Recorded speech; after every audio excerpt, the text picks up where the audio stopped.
22절에서 25절입니다. 제가 가진 성경은 327페이지입니다.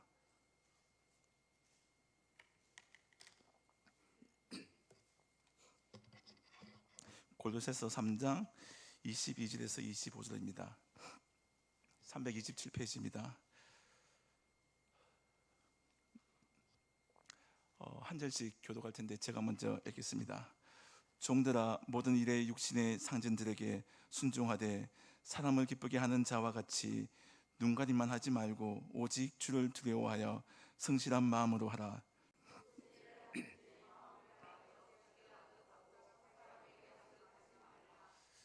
이는 기업의 상을 주께 받을 줄 아나니 너희는 주 그리스도를 섬기느니라. 불의를 행하는 자는 불의의 보응을 받으리니 주는 사람을 외모로 취함이 없느니라. 아멘. 요즘 많이 더운데 잘 지내셨습니까? 저는 아직 목소리가 조금 돌아오지 않은 것 같습니다. 원래 좋진 않았지만 더 안 좋은 것 같습니다 지금. 그리고 오늘은 제가 조금 천천히 하도록 해보겠습니다. 네. 요즘 밖에 가면 너무나 덥더라고요. 정말 더워서 나가기가 싫더라고요. 그래서 우리 성도님들은 수분을 잘 섭취하시고 또 소금도 부족하지 않게 잘 섭취하셔서 건강을 잘 지키시기를 바랍니다. 우리는 죄악된 세상을 살아갑니다. 죄악된 세상에 살아가기에 우리는 그냥 살아갈 수가 없습니다.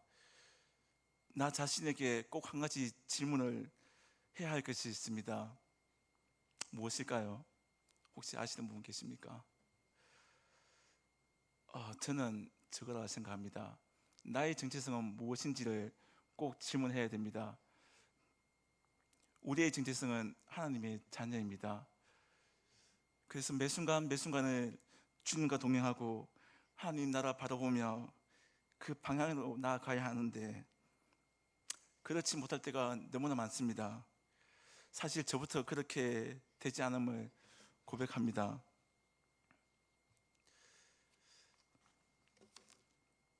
그러나 우리는 잊음을 결단코 잊어버리면 안 됩니다. 우리의 정체성 말입니다. 하나님의 자녀로서 이 험한 세상을 살아간다는 것을 말입니다. 우리가 세상을 살다 보면 끊임없이 사단의 유혹이 우리를 향해서 거센 파도처럼 우리를 삼키려 달려올 것입니다. 그러나 우리는 주님만 바라보고 거센 파도 속을 우리 주님과 함께 통과해야 됨을 잊어서는 안 됩니다. 때로는 그 거친 파도 속을 지나다 보면 내 옆에 주님이 계시지만 때로는 우리는 그 파도에 나의 옷이 젖을 때가 있습니다. 그뿐만 아니라 나의 몸이 상할 수도 있습니다. 더 나아가서 그 파도에 주저앉을 수도 있습니다. 그럼에도 불구하고 우리 주님은 사랑하는 우리 성도님의 손을 결단코 놓지 않는 것을 저는 확신합니다. 여러분도 아멘이시죠? 그리고 오늘 제목이 조금 난해할 것입니다. 혹시 오늘 제목 아시는 분 계십니까? 힘드시죠? 맞습니다. 오늘 제가 이 제목을 정했는 것은 거친 파도 속을 통과해야 되는 우리의 삶을 생각하면서 지었던 것입니다. 제목은 7분의 6 그리고 24분의 23입니다. 그렇게 말씀하셨습니까? 아닙니까? 네, 수학입니다. 제목은 아직도 조금 안개 속에 있을 것으로 생각됩니다. 그럼 두 가지를 머릿속에 넣고 가겠습니다. 죄악된 세상 속을 살아가는 나, 그리고 하나님의 자녀인 나, 이 두 가지를 먼저 머릿속에 넣어두시고 오늘 본문의 골로새서 교회의 간략한 배경과 그 본문을 살펴보고 그 적용점을 좀 보고자 합니다. 골로새서는 사도 바울이 골로새 교인들에게 쓴 편지거리입니다. 골로새 교회는 사도 바울이 에베소 교회에서 3년 동안 사역하면서 AD 52에서 한 55년경 됩니다. 그때 처음 세워진 것으로 알려져 있습니다. 그리고 에베소와 골로새 도시까지는 거리가 한 200km 정도 됩니다. 뭐 좀 더 러프하게 보면 170에서 220km까지 보고 있는 경우도 있습니다. 그리고 이 골로새 도시는 기원 후일 때는 기원 전일 때는 굉장히 어, 발달된 도시였습니다.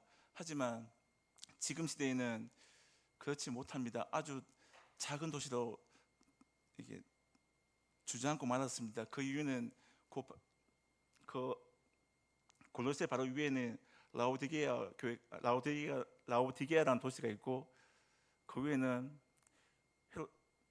히에라폴리스라는 도시가 있습니다. 그 두 도시가 왕성해지면서 자연적으로 이 골로새는 아주 약한 도시가 되고 말았습니다.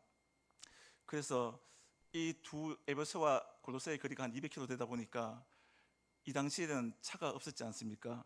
그래서 바울이 직접적으로 골로새까지 가기는 왔다 갔다 하면서 사역하기는 힘들었을 것입니다. 그래서 이 골로새 교회는 바울이 직접 개척했다고 보기는 어렵고 에베소의 영향 아래 있을 때 형성되었다는 가능성이 더 농후합니다. 그러니까 더 가능성이 높다는 이야기입니다. 골로새서 1장 7절은 이렇습니다.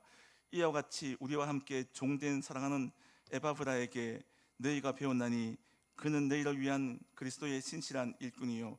아멘. 이 골로새서 1장 7절을 근거로 에바브라가 복음을 전하고 교회를 세웠을 가능성을 뒷받침하는 이게 구절입니다. 뿐만 아니라 사도행전 19장 10절입니다. 두 해 동안 이같이 하니 아시아에 사는 자는 유대인이나 헬라인이나 다 주의 말씀을 듣더라. 아멘. 이 사도행전 19장 10절을 근거로 에바브라고 불리는 한 골로새 사람이 아마도 에베소 여행 갔다가 사도 바울의 복음 선포를 들었던 것 같습니다. 그때 은혜를 받고 다시 자기 골로새로 돌아가서 교회를 세웠다는 것을 알 수가 있습니다. 이것이 좀 더 타당한 것 같습니다. 이런 거죠. 새신자가 은혜 받아서 자기 도시로 돌아가서 이제 그곳에서 교회를 세웠다. 이것이 좀 더 맞는 것 같습니다. 여기에는 사도 바울과 에바브라의 헌신과 순종이 있었습니다. 마치 우리 성도님들이 교회에서 하시는 헌신과 그 순종처럼 말입니다. 그리고 사도행전 19장 8절에서 10절은 같이 읽었으면 좋겠는데 혹시 찾으시겠습니까? 사도행전 19장 8절에서 10절입니다.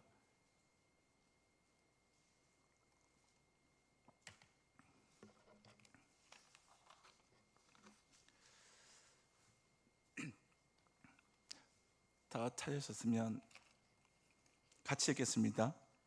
바울이 회당에 들어가 석 달 동안 담대히 하나님 나라에 관하여 강론하여 권면하되 어떤 사람들의 마음이 굳어 순종하지 않고 무리 앞에서 이 도를 비방하거늘 바울이 그들을 떠나 제자들을 따로 세우고 두란노 성원에서 날마다 강론하니라.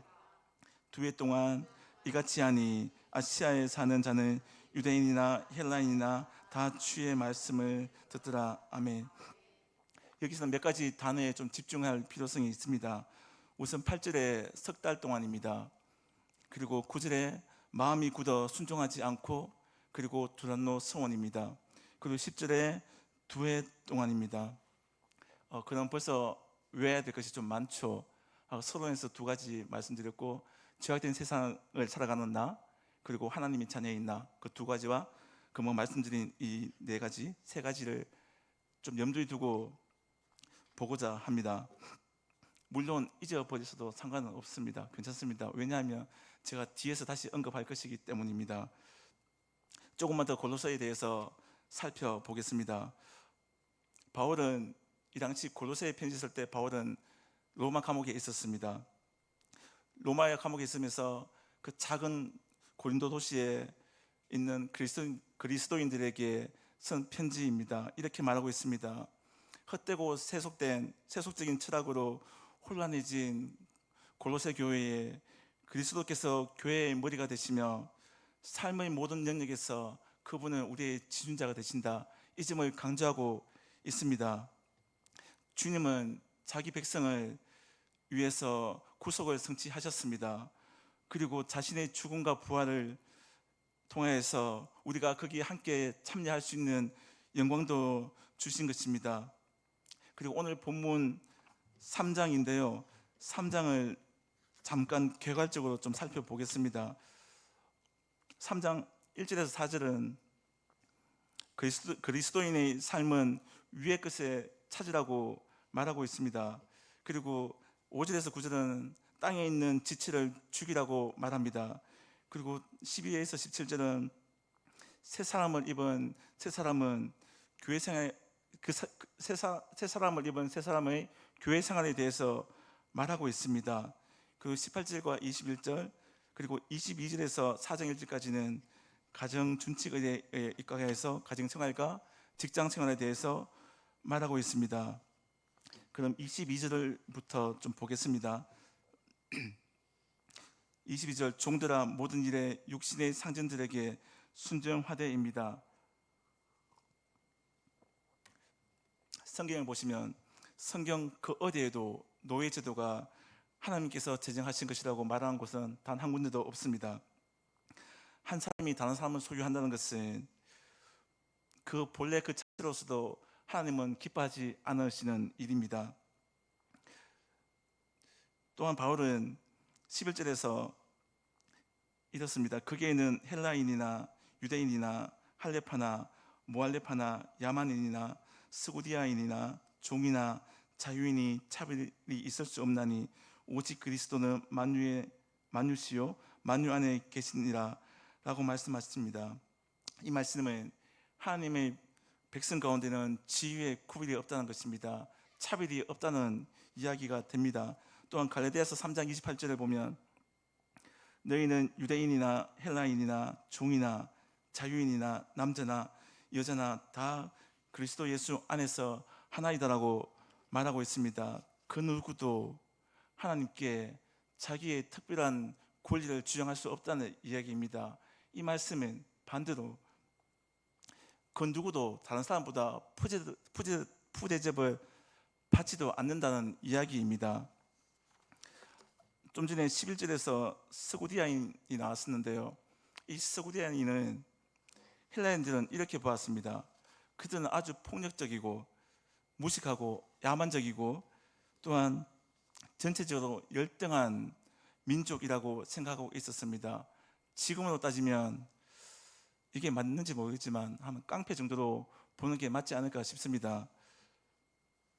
이렇듯이 바울은 평등을 기초로 종들과 상전들에게 편지를 쓴 사실은 매우 중요합니다. 이것은 하나님 앞에서 그들이 영적으로 평등함을 보여주고 있기 때문입니다. 거기다가 이 당시 로마 시대에는 종들로 가득했습니다. 그 누구도 종들과 주인은 같다고 여긴 사람은 없었습니다. 그렇게 바울이 이렇게 썼는 편지는 굉장히 중요한 이야기입니다. 당시 로마 시대에는 종들로 가득했다고 했는데 한때 로마 자체 주민들의 3분의 1이 이런 계층, 그러니까 종의 계층에 있는 속해 있었다고 추정되는 경우도 있습니다. 그뿐만 아니라 그들은 보통 전쟁에서 포로로 잡혔거나 아니면 죄수들 아니면 빚이나 유괴에 의해서 종이 되었고 또는 매매나 노예로 태어났기 때문에 종이 되었던 것입니다. 이런 상태에서 바울은 종들에게 전심으로 상전에게 복종하고 상전은 종에게 자비로워야 한다고 오늘 본문은 말씀하고 있습니다. 또한 에베소서 6장 5절에서 9절은 종과 상전에 대해서 잘 말하고 있습니다. 그 중에 5절만 제가 읽어드리겠습니다. 이렇습니다. 종들아 두려워하고 떨며 성실한 마음으로 육체의 상전에게 순종하기를 그리스도께 하듯 하라. 또한 고린도전서 1장 26절을 통하여 이 편지를 받는 자들 중에는 상전보다 종이 더 많았음을 추론할 수도 있습니다. 고린도전서 1장 26절은 이렇습니다. 형제들아 너희를 부르심을 보라. 육체를 따라 지혜로운 자가 많지 아니하며 능한 자가 많지 아니하며 문벌 좋은 자가 많지 아니하도다. 이 세 번의 많지 않다가 나오지요.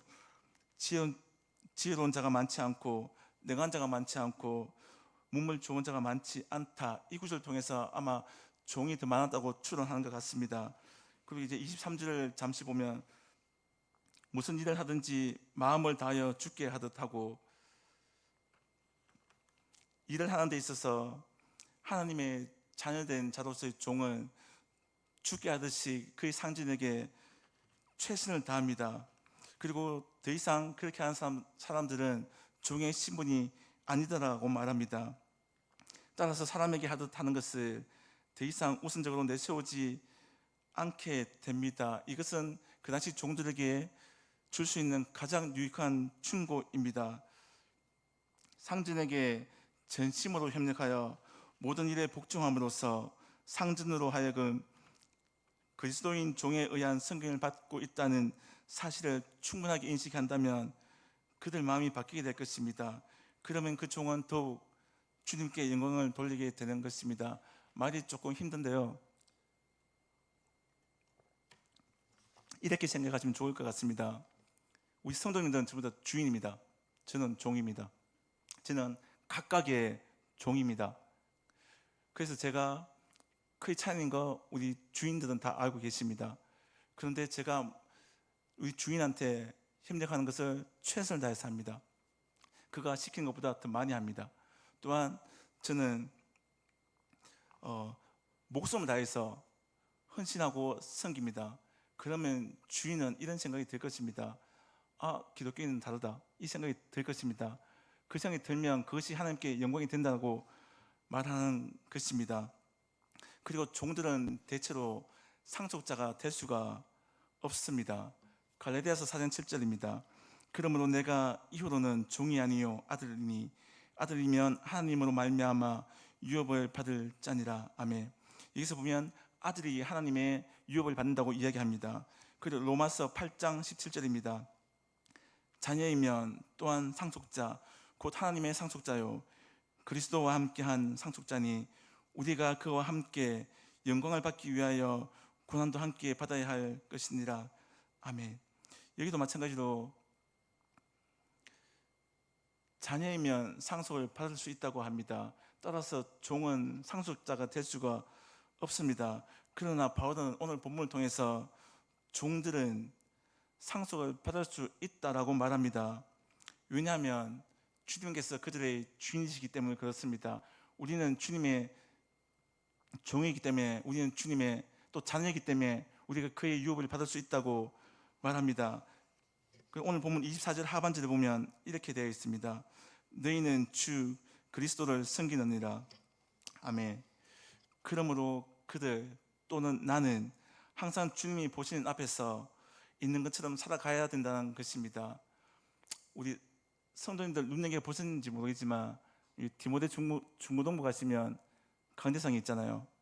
거기에 요 앞에 뭐 하나 붙어 있을 겁니다. 그게 라틴어로 붙여놓은 건데요, 메 비디터 데오스라 해서 하나님이 너를 지켜보고 계신다, 정확히 하나님이 나를 지켜보고 계신다, 그 말을 적어놓은 겁니다. 그 말은 우리 아이들이 모두 그런 마음으로 살아가기를 원하는 마음에서 그것을 붙여놓았습니다. 혹시라도 가서 보시면 아, 하나님이 나를 지켜보고 계신다, 그것을 기억하시기 바랍니다.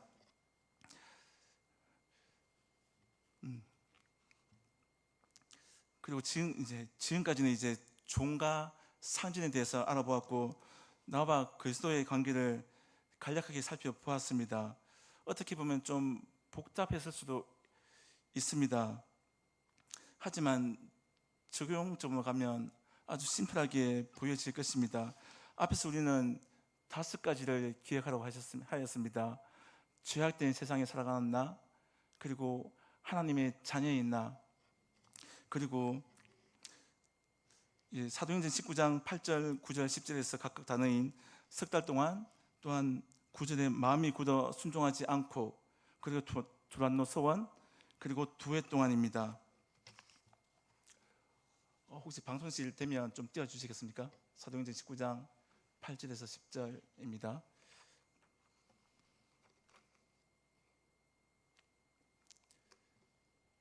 보시면 8절에 석 달 동안이 있죠. 그리고 9절 가면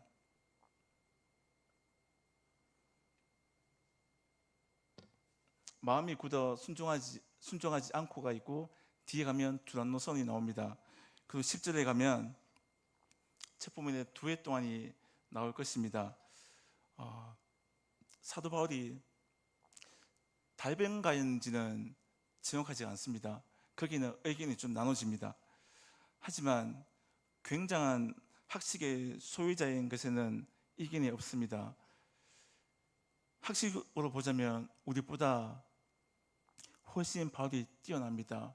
감히 우리가 그와 대적할 수 있는 사람은 저는 없다고 생각합니다. 이런 바울이 좀 전에 8절과 9절과 10절에서 보았듯이 그런 바울이 석 달 동안을 강변합니다. 주의 복음을 전합니다. 그리고 그렇게 뛰어난 사람이 전하면 다른 사람들 다 녹아야 되는데 그렇지 않은 사람이 있다고 이야기합니다. 마음이 굳어 순종하지 않는 자들이 있다고 합니다. 그리고 9절에 두란노 서원도 나오죠. 이 두란노 서원은 일부 헬라어 사본에 보면 이렇게 적혀 있습니다. 매일 강의가 11시에서 오후 4시까지 매일 있었다고 합니다. 이때는 이들이 너무 뜨거워서 더워서 일도 하지 않고 쉬는 시간, 잠자는 시간까지 포함된 시간입니다. 이것을 다르게 말하면 잠자는 시간이 있다는 것은 거기에 사람이 없을 수도 있다는 이야기입니다. 그리고 가장 더운 시간이라는 것은 말씀을 전하는 사도 바울에게는 가장 큰 고난의 시간이었다고 볼 수도 있습니다. 이런 상태에서 바울은 석 달 동안 복음을 전했고 다시 나와서 2년 동안 이 사역을 했던 것입니다. 만약에 우리였으면 아마 포기했을 수도 있을 것 같습니다. 아마 지금 전도하심에 있어서 2년 동안 끊임없이 전도하신 분 계십니까? 한 번씩 기억하는 거 말고 매일매일 찾아가서 주의 복음을 전하고, 싫다고 이야기하는데 또 전하고, 싫다고 하는데 또 전하고, 이런 분 계십니까? 아마 찾아보기 힘든 것 같습니다. 하지만 사도 바울은 그렇게 했던 것 같습니다. 그러니까 사도 바울이 그 뛰어난 학식을 가지고도 주의 복음을 향해서 그렇게 일을 했고, 또 고난이 왔을 때도 피하지 않고 그 일을 쉬지 않고, 또한 그 상황에 휘둘리지 않고 끝까지 그의 자리에 지키면서 주의 복음을 전했다는 이야기입니다. 그러면 우리도 사울 바울처럼 복음을 위해서라면 누가 보든지 말든지, 누가 알아주든지 말든지, 또한 사람이 있거나 없거나 또 거절 당하거나 말거나 해야 한다는 결론이 나옵니다. 우리 모든 성도님들은 주님의 종으로서, 하나님의 자녀로서, 또 교회에서 열심히 일하고 반드시 봉사하셔야 됩니다.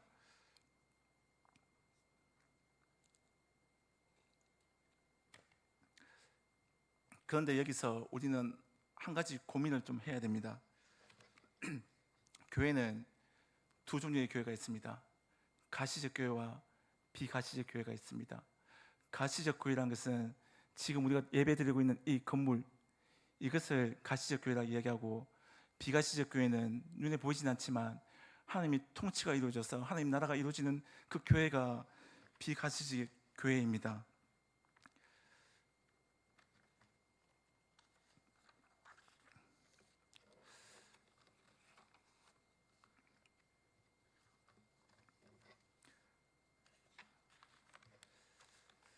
그러면 지금 이곳은 가시적 교회인 것이 확실합니다. 왜냐하면 교회 건물이기 때문에 그렇습니다. 그러나 여기 있는 우리 모두가 하나님의 통치를 받는 교회라고 확언하기는 힘듭니다. 여기 있는 우리 모두가 하나님의 통치를 받고 있는 교회이기를 바랄 뿐이지 확인할 수는 없습니다. 그것은 하나님의 손에 달린 것이기 때문입니다. 그래서 오늘 우리가 말하는 건물로서의 교회는 교회에서 이루어지는 봉사에 대해서 말하고 싶은 것이 아닙니다. 우리는 평소에 봉사를 많이 하시잖아요. 저는 그거를 말하고 싶지는 않습니다. 반드시 해야 되기 때문에 그것을 말하고자 하는 것이 아닙니다. 교회에서는 일꾼이 필요하고 많이 일을 하셔야 됩니다. 전적으로 동의합니다. 그러나 우리는 반드시 기억해야 되는 것이 있습니다. 우리 한 명 한 명이 다 교회이고 예배자입니다. 그리고 교회 공동체의 가장 작은 단위는 교회의 가장 작은 단위는 각각이지만 교회 공동체의 가장 작은 단위는 가정입니다. 또한 여러분이 일하시는 일터입니다. 그래서 일반적으로 이렇게 말하는 사람들이 있는 것 같습니다. 교회는 주일날 한 번만 가면 된다.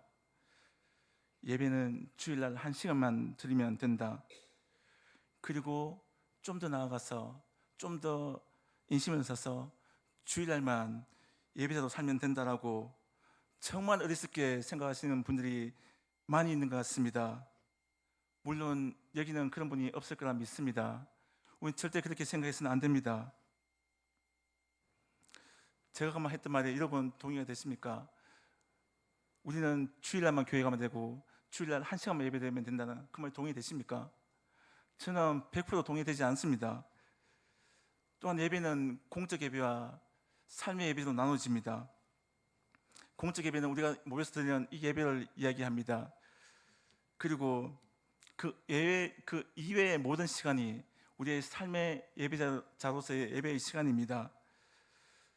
교회 봉사는 건물에서만 하는 것이 아닙니다. 우리 각각이 교회라고 말씀드렸습니다. 그렇다면 삶의 예배가 드려지는 그곳에서의 봉사도 우리는 반드시 기억하고 있어야만 합니다. 오늘 제목이 처음에 말씀드렸다시피 7분의 6 그리고 24분의 23이죠. 7분의 6은 우리가 예배자로서 살아가야 될 날을 이야기한 것입니다.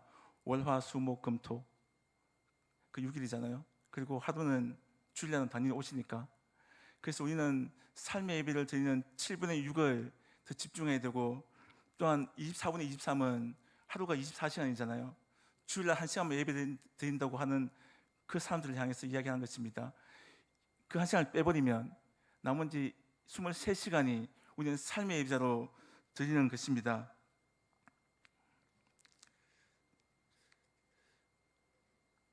안타깝게도 요즘에 그렇게 생각하는 분들이 너무나 많습니다.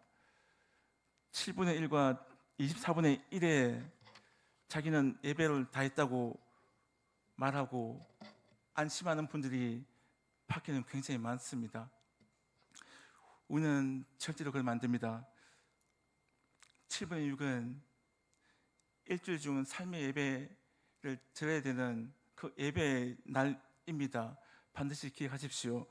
또한 24분의 23은 주일날 삶의 예배를 드려야 되는 나머지 시간입니다. 그리고 우리는 주일날, 수요일날, 새벽기도 모든 예배를 다 드린다 할지라도, 이걸 다 합친다 할지라도 나머지 삶의 예배 시간보다 턱없이 작습니다.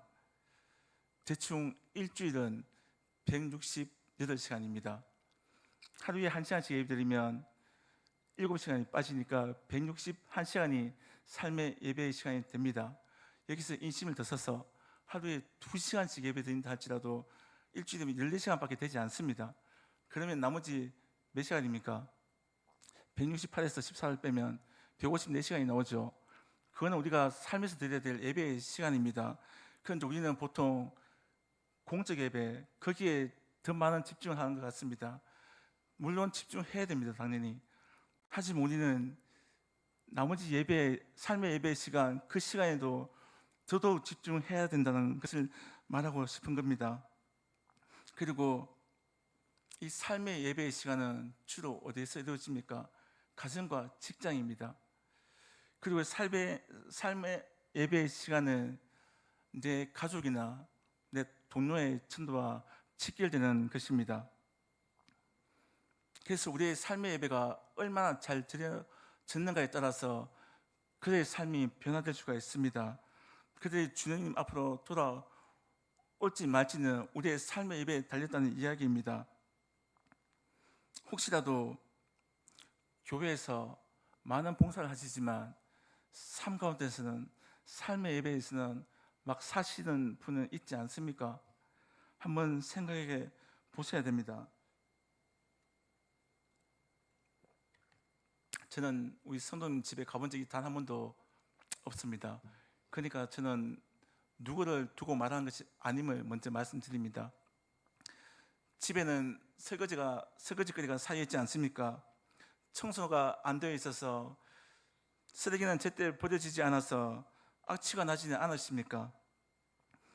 정리가 되어 있지 않아서 산만하지는 않으십니까? 일터에서는 내가 조금 더 편하기 위해서, 내가 승진을 먼저 하기 위해서 승진에 눈이 멀어서 그들을 짓밟고 있지는 않습니까? 교회 안에 있는 지체들만 천국 백성이라고 생각하지 마시기 바랍니다. 그곳에 있는 그들도 하나님이 택한 백성일 수도 있습니다. 우리는 하나님이 누구를 택한지 알 수 없습니다. 그들이 언제 구원받을지도 우리는 알 수 없습니다. 하지만 우리는 그들이 구원받기를 바라면서 항상 준비를 하고 있어야 되는 것입니다. 믿지 않는 가족들이, 또한 믿지 않는 직장 종로들이 오늘 그들의 또 마지막 삶이 될 수도 있습니다. 그건 저도 마찬가지입니다. 그건 누구나 예외가 없습니다. 우리는 내일을 알 수 없잖아요.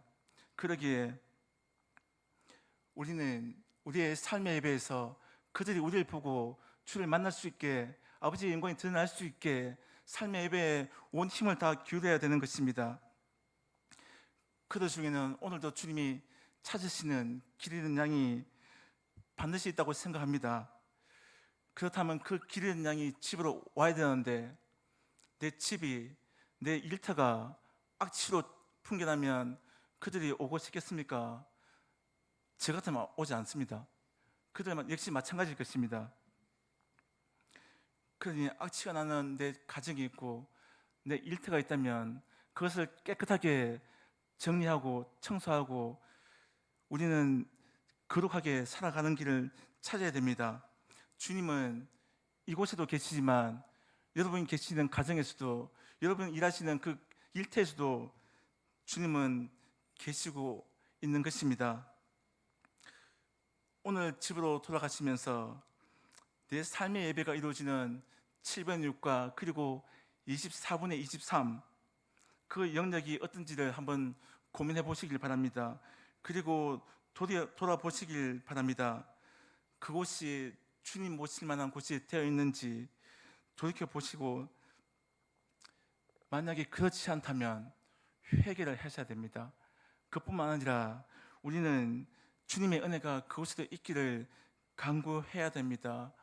이 은혜가 우리 모든 성도님들께 있기를 소망합니다. 이제 우리 같이 합심 기도 할 텐데요. 찬양 한 곡 하고 기도하겠습니다.